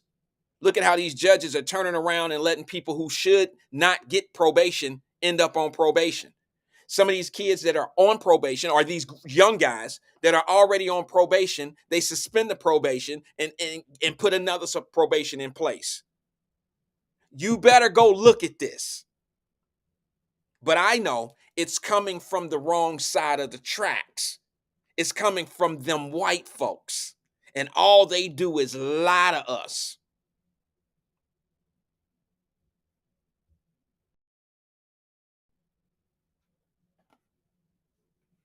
We so caught up, and this isn't a shake on God, obviously, because y'all know I'm a God-fearing man. But we so busy on what one person say. It's like, y'all ever hear the story about the man that was in the middle of the ocean on a raft? And he was praying to God for somebody to save him. And the white man came by. And he came by on a boat. And he threw him a life raft. And he said, no, I don't need your help. I don't need your help. God gonna take care of me. God gonna send me somebody that really care for me and really gonna help me. The white man went on down the street. The Asian man came down. A group of Asians on a big ship came by, threw him a life raft. No, man, go ahead, man. God got me. He's showing me the way. I got it. My raft is going underwater, but God got me. Y'all go ahead. He gonna send me who I need. Now, who he waiting for, I don't know. I guess he waiting for something that looked like him. Long story short, this man he actually drowns in the middle of the ocean. He drowns in the middle of the ocean. He dies. He gets to the gates of heaven. And he look at God and he say, God, I've been a God-fearing man my whole life. I've done everything you asked me to do, Lord. Why'd you let me die? I got a family and people I got to take care of. I don't want to leave them. Why'd you do that to me, Lord? You know what the Lord said to him? You know what God looked at him and said? God said, I sent you a boat with a man who threw you a life raft. You refused it. Then I sent you a ship that had men on it that threw you life rafts, and you turned that down too. What were you waiting for? What type of help were you waiting for? I sent you what you needed. Now you up here with me. And the moral of that story is we so wanting to be blessed, or we want to only deal with somebody, or we only want to listen to somebody that look like us, that sometimes your blessings might come from another person. Your blessings might come from somebody that you least expected. Somebody might already put in your mind that, you know, that white guy ain't got your best interest in heart. Don't ever listen to them. Them Asians, they don't give a fuck about you. They just want to make all money off of you. But you didn't take any of them life rafts. You didn't take any of them lifesavers they threw out there. You were so stuck in your ways of being, I say it, brainwashed, that sometimes people save you from yourself, whether you like it or not. Sometimes people save you from yourself. And we got this thing about wanting to believe our politicians. Like y'all voted all these politicians in. Y'all made fun of people who was running and all that old shit. They care more about you than the people that you was looking so highly on. I'm going to say what I got to say about it. Y'all was always going to be a brand new Cincinnati. Big ups to Cincinnati. We got everything we want. We got everything we need. I remember all them folks that were saying that shit. I remember that. And the first order of business that came up of easing the pain of taxpayers, property owners, them same people that love you so much. Look, I'm going to say this, and I know y'all going to hang up on me. Y'all going to hang up on me. But y'all got a problem. I ain't speaking to everybody, but that's a serious problem. Y'all got this motherfucking problem about, look, man, get mad at me if you want to, okay? I come up, vote blue no matter who. You don't even care. You don't even care. As long as they look like you don't give a shit about their policies. You think they on your side, but as soon as it's time to make a real business decision, you're not even paying attention. Because technically you wasn't really paying attention when the other guy was in there. You wasn't paying attention. You was paying attention with what other people was telling you about them situations, but you didn't know how that person was moving. You let somebody dictate in your mind how that other person was moving because you a sheep. You a sheep. You are a sheep. You are cattle. This ain't for everybody. Y'all know who we talking about. And unfortunately, when people say, well, what's the point in voting? Do you know the power of voting has everything to do with the policies set in your city? Who you vote for has to meet what you want in life to happen. What you want around you to, you want public safety to be your number one thing, and damn it, you better find out who gonna be the strictest policy maker. Who gonna make sure my grandkids that are 7 years old don't get struck by a bullet? Then I hear people say, well, like I think my man, I ain't gonna say his name, but my guy said some shit like, these politicians don't know. Oh, Tracy, nah. Tracy Dillingham just broke some news. She says, breaking news, shooting at Richmond, Virginia College graduation. Several shot. See, I don't know anything about it. I'm not going to talk about it. But come on. I already know what's happening over in Richmond, Virginia. I already know what's happening over in the VA. I already know. Sorry. Don't get mad at me. And I ain't going to make no assumptions live on the air. I'm just not going to do that.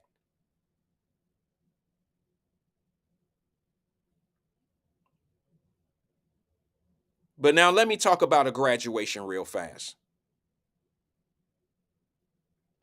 My sister reached out to me. Y'all know Alethea said something in the Wyatt Live DM group, messenger group yesterday. And it stemmed out a little bit. And I've had a little bit of time to think about it a little bit more. And without saying anything, I don't want to say anything about the school specifically because it's not fair. But all I will say to you is this. We as older people, us as the elders of these young folks coming in, we have to set the tone. We have to set the tone. If we are okay with children stepping outside with little to nothing on, that's our fault. That's our fault. If we okay with graduations being in the parking lot of liquor stores, sitting on gravel grounds, and you got grandmothers out there, and there's weed smoking going on, loud music in the back of cars. If you're okay setting that tone for these soon-to-be professionals, this is our world. This is our future coming out of these schools. What tone are we setting? What tone are we setting? What behavior are we saying? It's all right. It's cool. My sister sent me something. I didn't want to put it up here, but she sent some. She said, look at what's being said on the page, Facebook page or whatever page. Look at this. And a grandmother of one of the graduating kids made a comment publicly. And the response from the school was, keep your comments to yourself. Thanks. What? You kidding? Keep your comments to yourself because of granny? I wish a motherfucker would tell my grandmama that. I wish somebody would tell my grandmama keep her comments to herself when she being an elder of the community. She didn't say nothing raggedy. I seen it. She screenshot me the conversation. And she said, we got to do better. This was, this somebody grandmother who said, we got to do better. This is, I couldn't even stay the whole time. And the response from the school, I don't care if unless they got hacked, unless somebody hacked the account, if to make that type of response of keep your comments to yourself. Y'all worried about white folks, man. Y'all worried about the wrong damn thing. I'm telling you, y'all worried about the wrong thing. Somebody got y'all tricked and fooled. And every time somebody tell you the truth about something, you try to make them feel stupid. You try to make them feel elitist. You try to make them feel like they think they better than you. Oh yeah, he say that shit because he think he better. You know what? To the people that know what I'm talking about, sometimes I'll never leave anybody behind. None of my friends can ever say I left them behind. But there's a few of them that'll tell you, yeah, that motherfucker left me right where I'm at. That's not leaving you behind, bro. That's because your mentality wouldn't change. I got better shit to do. I can't stand out here with you all day. My time is a little valuable. I made my time in life valuable. Sitting out here kicking it with the fellas and shit all day, that's not productive to me. And if you can't be productive, then you're not important. You're not your day. All I ask from my children is make sure every day that you do something that's productive. You ain't got to save the world every day, but do something in your life every day that's productive. Okay, you're going to have your weekends and you're going to have your days that you lay around. You guys have your days that you stay in the bed all day and do absolutely nothing. But make that a minimum of your time. Make most of your days in life productive. And unfortunately, man, yeah, I've never left anybody behind. I ain't never told nobody, no, you can't go with me. But I'll leave them right there. I'll leave them right there if they can't change. If they have this mentality of being what they gonna be and they gonna be that way for the rest of their life. How many of us are the same person we was when we were 15? Raise your hand if you the same person as you were when you was 15. Are you the same person that you were when you were 21? Are you the same individual that you were when you were 25?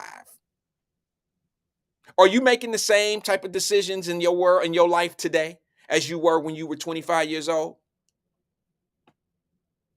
Come on, lie. Come on and lie. We all put your name up there so we can just cook your ass. Everybody evolves that want to evolve. Everybody grows who wants to grow. Sabrina Calloway came on here and was talking about these programs, job programs, in the city programs, CCY type shit back in the day, all that. Any politician, mayor of Chicago, this goes to him specifically. Any politician or leader in the community who throws up in the air, there's nothing for children to do.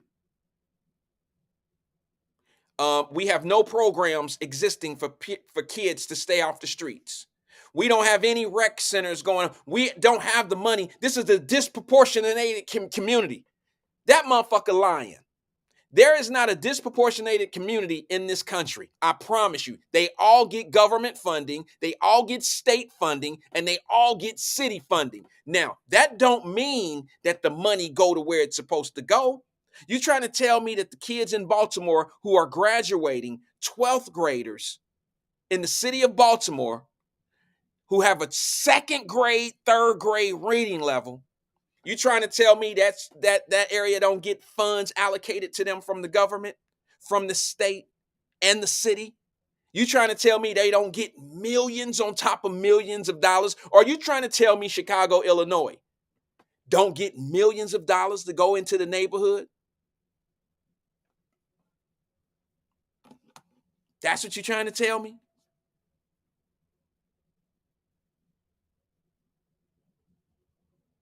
They get money.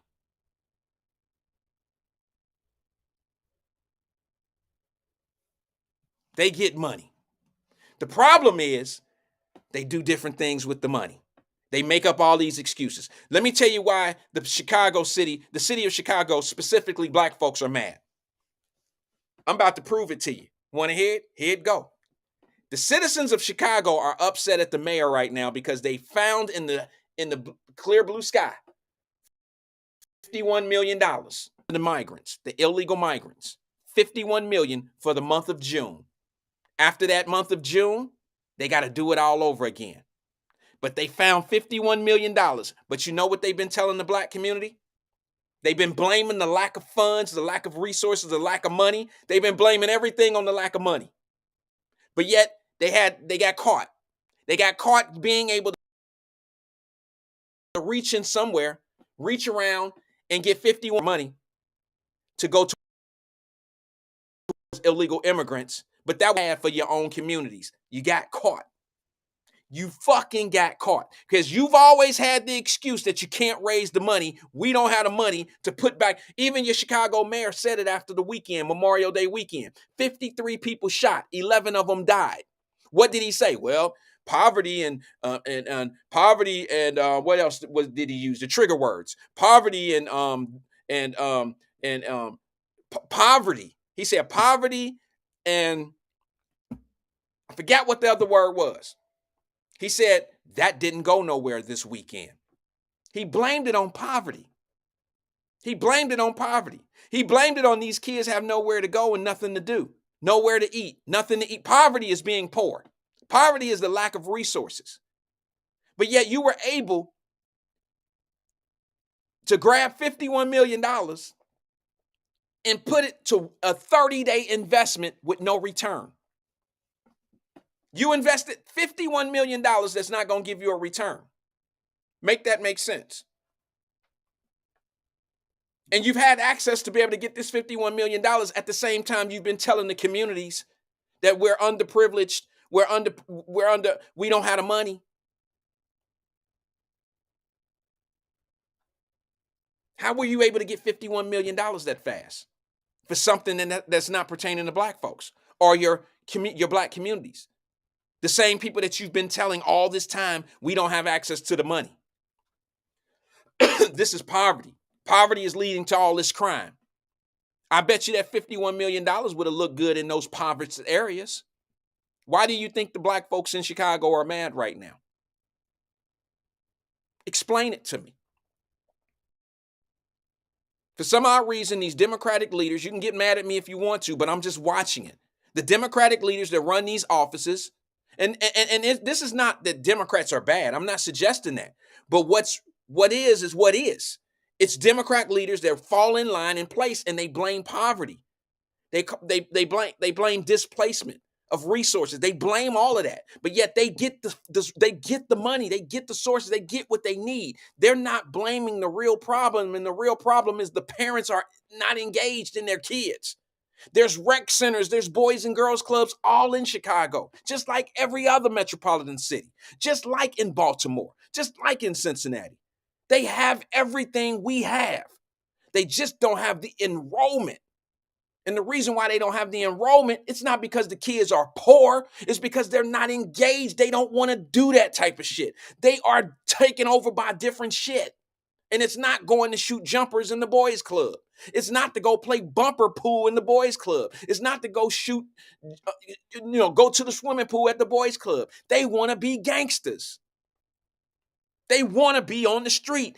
The resources are there. Somebody lying to people. Somebody lying. And guess who got caught with their hand in the cookie jar?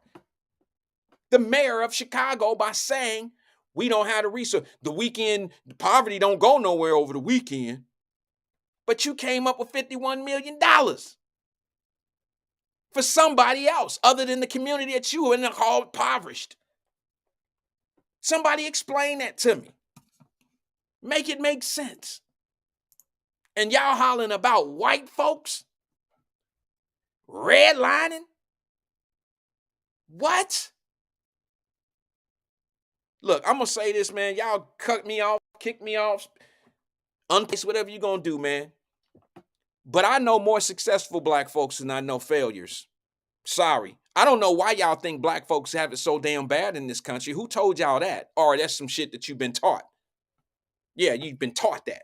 Al Sharpton tell you every day how we misplaced and displaced and out of line and we can't get jobs. Shit ain't happening for. They remind you of how shit used to be.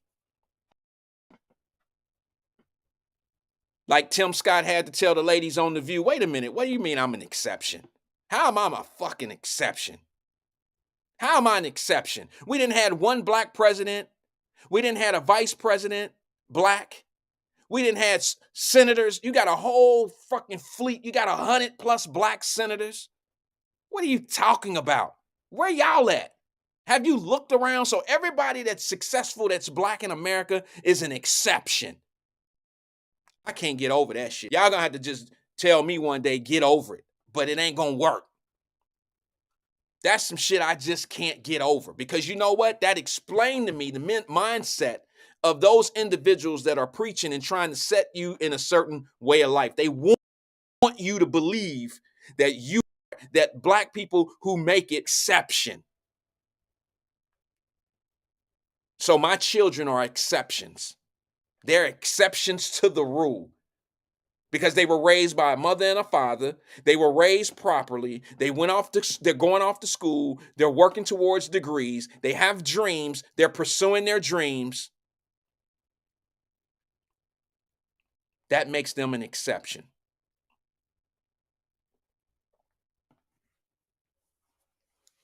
Oh, wait a minute. Kelly Prather's in the building. What's up, sis? She said this. Kelly, you must have missed a few of the shows, dear. You know I ain't got nothing but love for you, sweetie. But I think you may have missed a couple of the shows. But I'm going to take what you say right here, and I'm going to work with it. And the reason why, sis, is because of this. I think some people will know what you're saying right here is kind of familiar with what we say. And that is this. Kelly Prather says this, who has run for mayor. She's run for several offices. And she's one of them sisters that I done told personally and on the line, stop dealing with them people. Them people, they about entertainment. If you're really about your business, you don't want to be dealing with entertainment people. Business people shouldn't be playing with no entertainers. You shouldn't play with entertainment because they clowns. Okay? Stop walking into the circus. When you go to the big tent, they're gonna expect you to have a wig and a nose and makeup on. They're gonna expect you to be a clown. Not you specifically, Kelly, but everybody that steps in their arena. They're not really about no real shit. Okay? They're not really about no real shit. They're really just a fucking soap opera. They got characters over there. Blade. Yeah, I mean, motherfucking characters. Unserious motherfuckers. And they love it. It's the All My Children episode of radio, podcast, and all that shit. The fakest shit I've ever seen in my life. And have all the real people on the show. And then they end the show with the keeping it real. I mean, this is the freaking bullshit. It is. Just being honest. Just being honest. And people know it. It's a fake reality show. People know it. That's why I don't even take it serious anymore. Motherfuckers living on spaceships and the rocket ship, and Muhammad is still up in the air on a rocket ship and all this old goofy shit. And ladies calling from the hospital. Now y'all got the hospital. Y'all thinking everybody being held hostage at the hospital. Calling in, talking about, I'm at the hospital now. All that old goofy shit. Now, I understand we care. But we got to care for the real shit and not some of the shit that's just being entertainment. I'm just being honest. So Kelly says this, and I'm gonna say to you, I know I got off a little hand. You'll hear this. You'll hear that I've been saying this, sis. She says, unfortunately, once people are elected to office, they have to fulfill their campaign promises and pay their sponsors. Otherwise, they won't get support moving forward.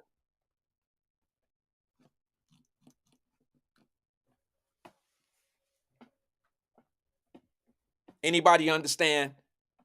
Now y'all can say whatever you want to say about Kelly, but I know she's intelligent. I know that. Say what you want to say about it. I ain't about to make this the Kelly Prather show. We ain't gonna do that like they try to do. I'm not gonna do that.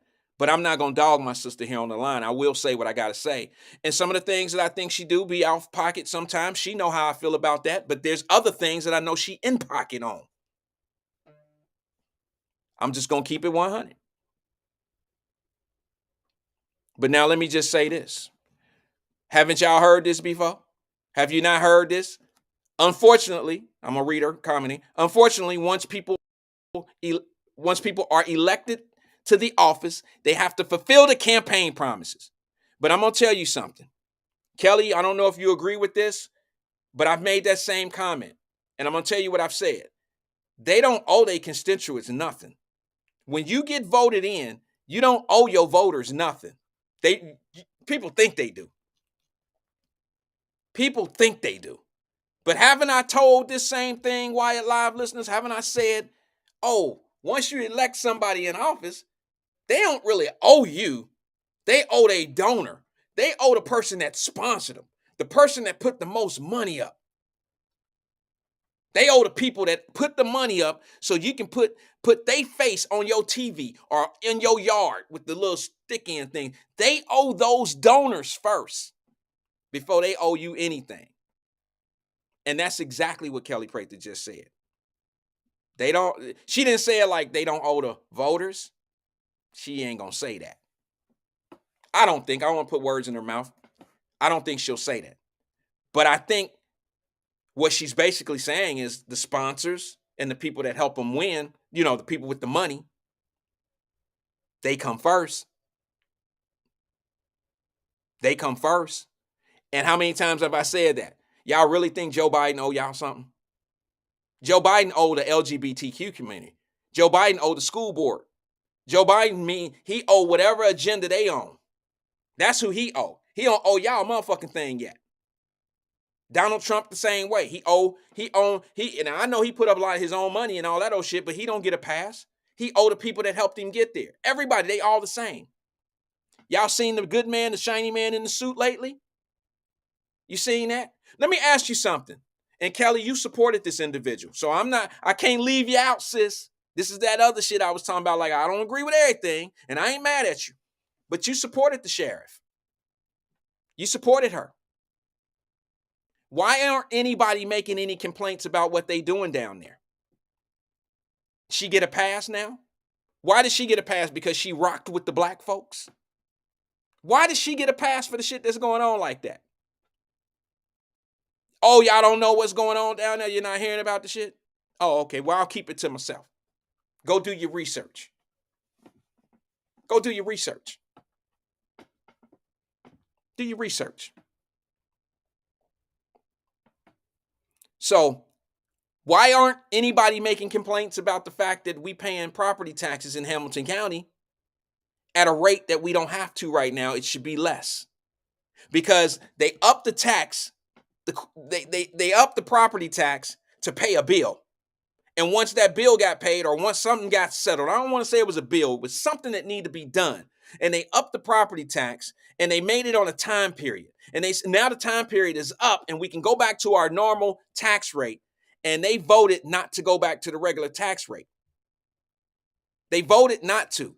And for some odd reason, all the black Democrats and all the black folks voted one way. And that was, no, leave it the way it is. And the only one white lady who happens to be a Republican is the only one who came in front and said, I vote no, because I think that the taxpayers are already suffering with high gas, high inflation, and we need to give some relief. So where the black folks standing up cheering for that vote?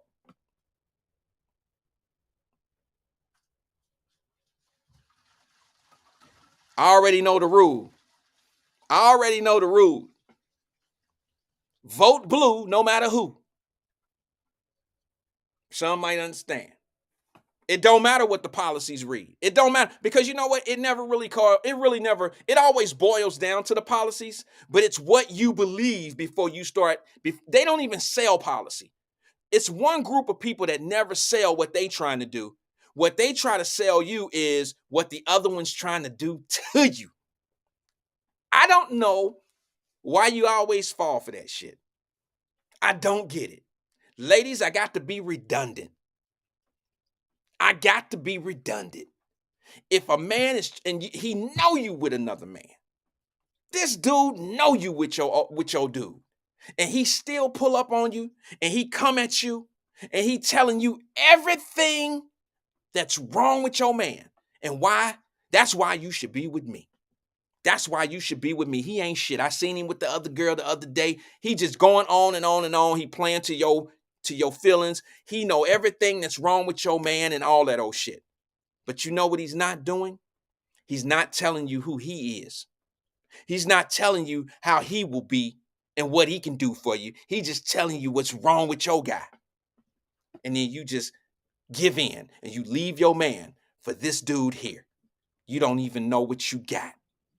You don't even know what you have because he never introduced himself to you. He told you what you wanted to hear about your man. He told you everything about the ex-boyfriend, the ex-man. He didn't have to tell you, oh, well, yeah, you know, I'm in between jobs. Oh, yeah, you know, I was thinking I'd move in with you. Well, yeah, you know, I'm on probation right now. He ain't have to tell you all that shit. He just told you how fucked up your man was, and you loved it. He agreed with you. See, that's that mindset. You didn't went in the voting booth, and you voted against your ex-boyfriend. You voted against the guy that was the terrible guy based on words and tricks and plans and games, manipulation. You never sat down and you wondered, well, wait a minute, hold on, bro. If I'm going to leave him, how are you going to make things better for me? And what are those things? Show me. Are you capable of providing those things? Ladies know what I'm talking about because some of y'all didn't fail for the banana in the tailpipe before.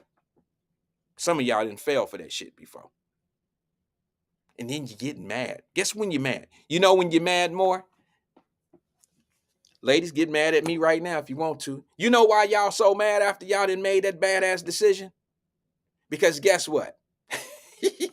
Now you with a much more loser or with a loser that equals the loser you think you had.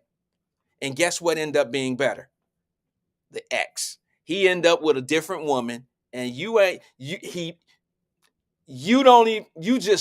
gone. Mentally, you will just fucking check out. You will check out. You hurting yourself. You killing yourself inside. Now, that ain't because maybe he was a bad dude. Maybe he was bad. I don't know. Maybe it was a great move for you in some cases. But if you only left him because of what the other man told you about him, chances are he wasn't all that bad. You just had help making the decision how bad he really is.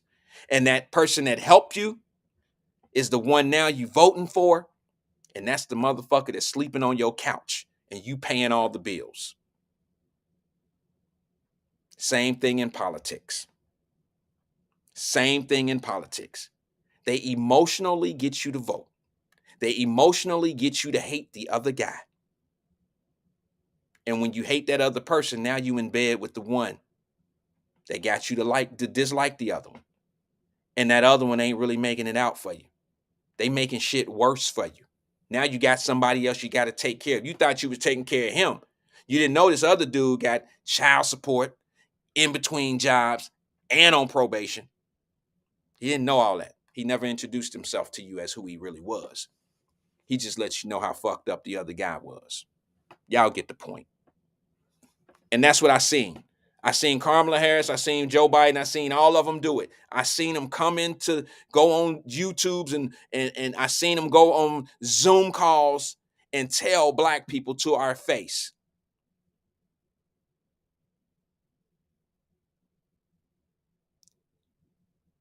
If you don't know to vote for me over Trump, then you ain't black. Now, we've gotten to a point, whether y'all black folks, us black folks, want to hear this shit or not, but y'all don't have to take my word on this. All you got to do is open your eyes and open your ears. And let me ask you, is it me? But isn't it more white folks now these days trying to tell black folks how it is to be black? I could be tripping. I could be tripping, but I'm seeing more white people tell black people, you don't even know how it is to be a black man out here. Like The View told Tim Scott, he don't know how it is. He don't understand. Because I know. I don't want to step on the toe too hard. I don't want to step on your toe too hard, but I'm being honest. You got white people in this country right now telling black folks they don't know how it is to be black. Not that the white person don't know how it is to be black. They telling black people they don't know how it is to be black. And here's the shameful thing. You got black people that's telling black people they don't know how it is to be black. You know what level of disgrace that is to me? That's basically setting the bar that there's a certain place that black people are supposed to be in America. And there's people that believe that that place, if you're not in that place, then you're an exception. You're an exception to the rule. That is the most degrading thing that you can say to somebody. I'm still stuck on that. I'm still stuck on that. Just for that, I gotta play that. I gotta play Tim Scott's answer. I had a better version of that, but I gotta play his answer to what they said about that man and how he handled it. It was beautiful. Check it out. You have indicated that you don't believe in systemic racism. What is your definition of systemic racism? Let me answer the question that you've answered. Or does it even exist in your mind? Let me answer the question this way. One of the things I think about, and one of the reasons why I'm on the show, is because of the comments that were made, frankly, on this show, that the only way for a young African-American kid to be successful in this country is to be the exception and not the rule. That is a dangerous, offensive, disgusting message to send to our young people today, that the only way to succeed is by being the exception. I'm going to suggest the fact of the matter is that progress in America is possible. It could be measured in generations. I look back at my grandfather, born in 1921 in Sally, South Carolina, when he was on a sidewalk, a white person was coming, he had to step off and not make eye contact. That man believed then, with some doubt now, in the goodness of America, because he believed that having faith in God, faith in himself, and faith in what the future could hold for his kids would unleash opportunities in ways that you cannot imagine. One of the reasons why I took the funding for HBCUs to the highest level in the history of the country, and then I helped make it permanent, is because I believe that education is the closest thing to magic in America. So I'm about making sure that our kids have as many opportunities to succeed as possible. You have indicated that you don't believe in systemic.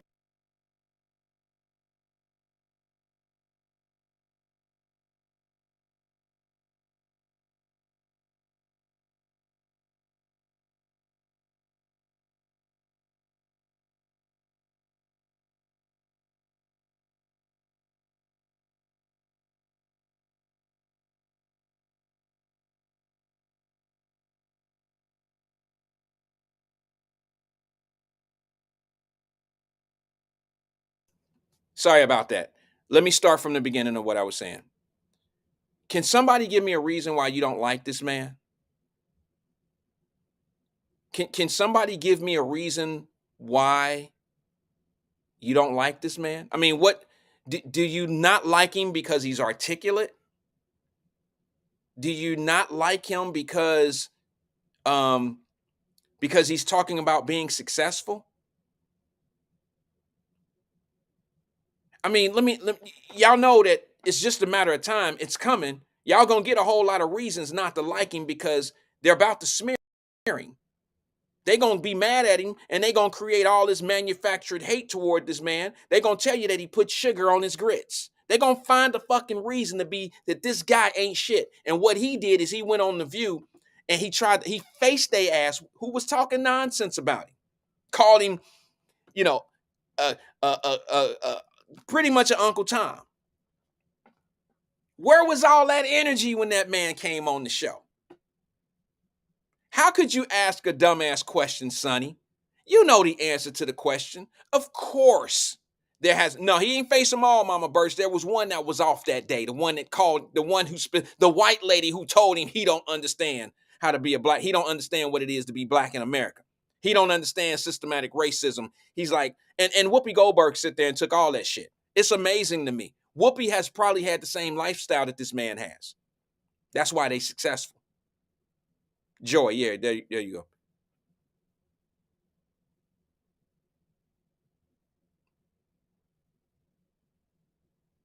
Y'all gonna do to him the same way. They gonna do him the same way they did Bill Cosby in a different kind of way. Bill Cosby was about uplifting our people, and then somebody got something going to turn our people against Bill Cosby. Bill Cosby donated way more money than anybody to the HBCUs. They had libraries named after Bill Cosby. They had computer labs named after Bill Cosby. They had streets and all that shit over on all those black colleges named after Bill Cosby. Bill Cosby donated millions on top of millions of dollars to HBCUs.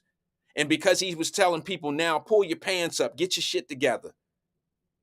Oh yeah, we got his ass now. He's starting to be a boss to the black community. Now we got to find out a way to turn the black community on him. Let's go back 30 years. Let's manufacture some shit on him. We'll get him with that.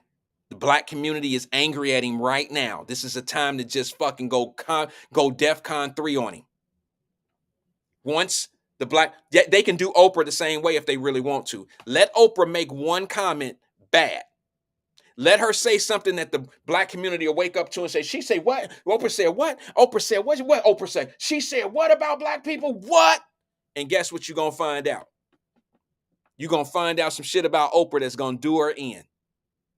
Going to absolutely fucking do her in. So she'll have no more pull in the black community. We'll have no more pull in the black community. You know who we look up to? The Lee Daniels and the Tyler Perrys and shit like that. I like Tyler Perry's. I like his business hand, but I don't like how them dudes do business with our people. Who remember? Damon Dash is a dude that I really rock with. A lot of people don't like him because he's egotistic in some ways. But Dame Dash is one of them guys that's been telling we need to be doing our own thing. Support independent films. Do this, do that, and blah, blah, blah. Everybody loved Lee Daniels and love all the Tyler Perrys and all that old shit. Love the Oprah Winfreys. But when the black people who didn't have all the big name, like Monique, Dame Dash, really came out and told the black community how our black leaders was doing them and fucking up their money and putting them in positions that's like, oh, wait a minute, hold on, y'all really trying to do me bad. When they expose these people, y'all would rather hear from the white America how bad Oprah is. You won't believe Monique. You'd rather hear from the white how Tyler Perry is. You won't believe Monique. You won't believe Dame Dash. You think they just mad. See, I'm going to tell you something.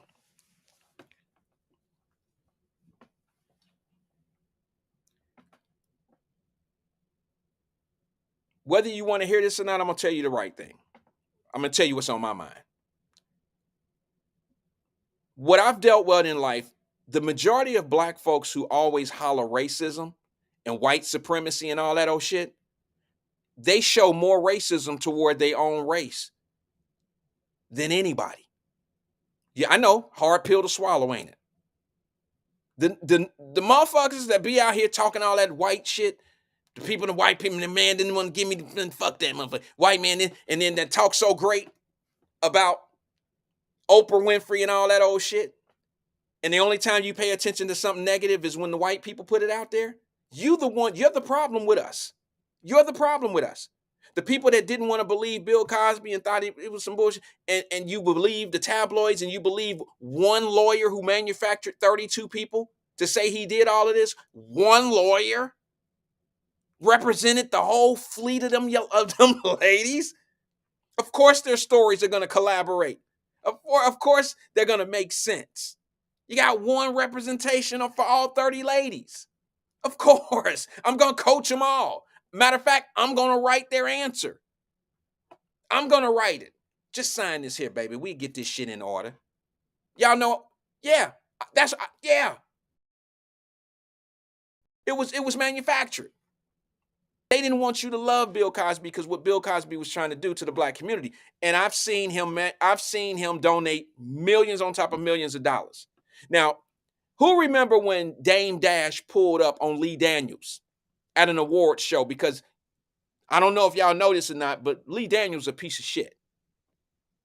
He's gay.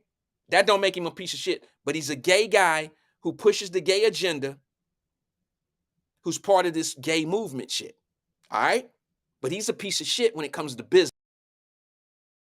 What he doing his preference for love and shit like that, I don't give a shit. Lee Daniels a piece of shit. Yeah, he ain't right.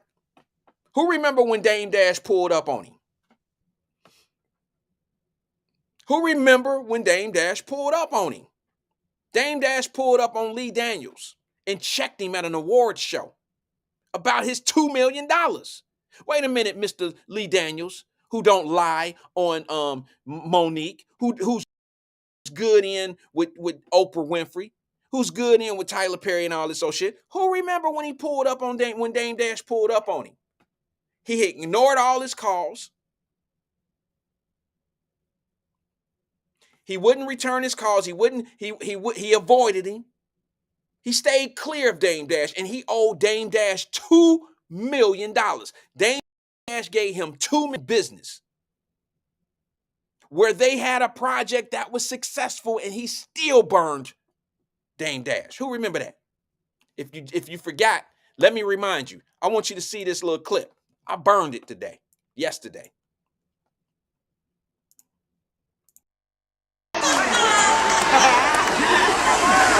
Well, anyway, they told me to stay on the stage. Okay, so I'm here.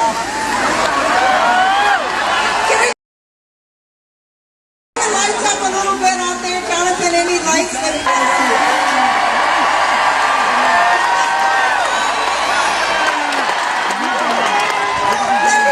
I know there's usually a curfew here that tell you to get off the stage, but here's what. I broke my ankle. That's why I couldn't move around, guys. Could you see I couldn't move? I don't know if y'all can hear Dame Dash, but Dame Dash said you was on all that brother shit. I gave you the money for this movie. You told me you was going to give me my money back, and you said that shit 2 months ago. You are nowhere to be found. You did all that old brother shit and brother shit. I'm telling you, some of the time, I'm telling y'all, some of the worst people to do business with be the ones that get your guard down and talk that brother shit. I'm telling you. And Dame Dash ain't the one. This man is a professional. Dame Dash caught his ass at as y'all can see, that's an award show. Dame Dash caught him because he couldn't catch him anywhere else. And he went in on his ass right in front of everybody about his $2 million. And if you listen, you can't hear it that well, but at the bottom, you can read the caption of what he is actually saying. And he was on that brother shit. You told me you was going to do this and all that, and you was brothering me and all that old shit. Where's my $2 fucking million? Where's my money? Y'all didn't know that about Lee Daniels? These guys that call themselves, and these are the people that push your politicians as well. They want you dazed and dumb and out in the streets protesting and all that old shit. He funds that shit. Lee Daniels got a lot to do with that. He spoke up for the Black Lives Matter movement. He helped them get $90 million. None of that money. These guys are complicit to the bullshit. Get his ass, Dame. I was doing lots of hand movement.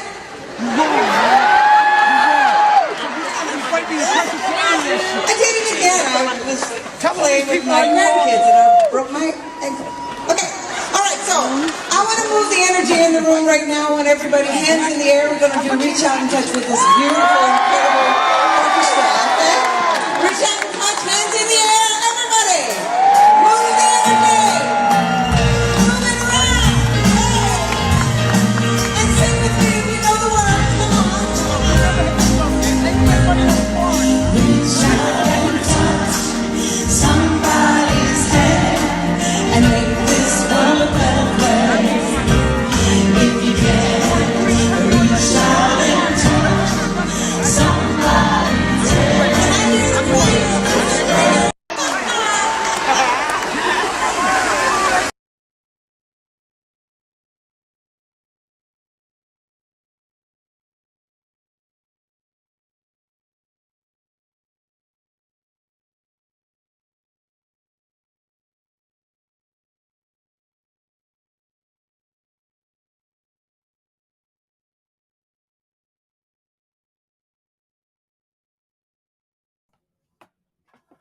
My bad. I was on mute.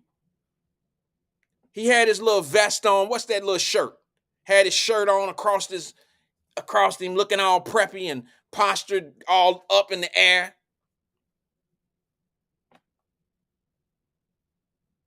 Looking like he's moving mountains for the black community. He's the representation. That's who we look up to, me. And that's the type of shit we got to see in order to know the real shit that's really going on. So when you got people like Monique taping people like Tyler Perry, showing that how wrong he was actually, how wrong she was really done, we need to start paying attention to that and stop looking at our high-profile leaders.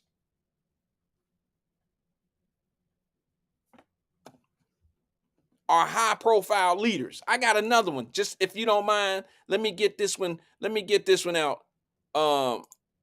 Let me just get this one out for you, just in case you forget about the perm in the suit man. Let me see if y'all remember this one here. Here's another one of our current leaders. Check this out.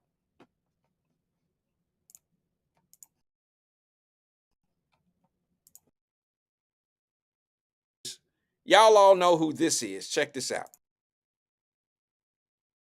And she was made all over with feces. Lie. Yeah, that's a lot of crap. Now, look, brother, you have your time. That's a lot of crap. Brother, hold on.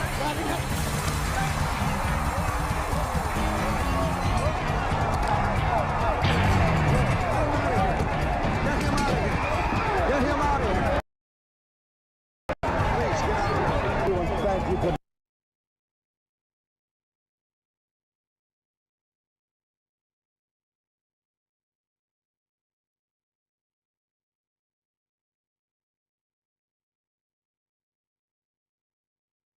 I know I'm wrong.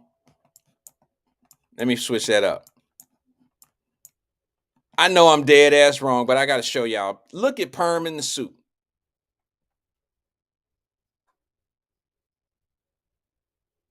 Did you see how he pushed his fat ass?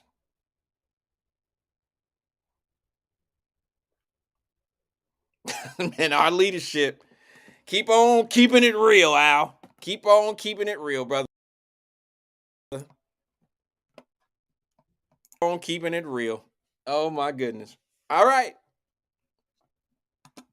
All right. Like I said,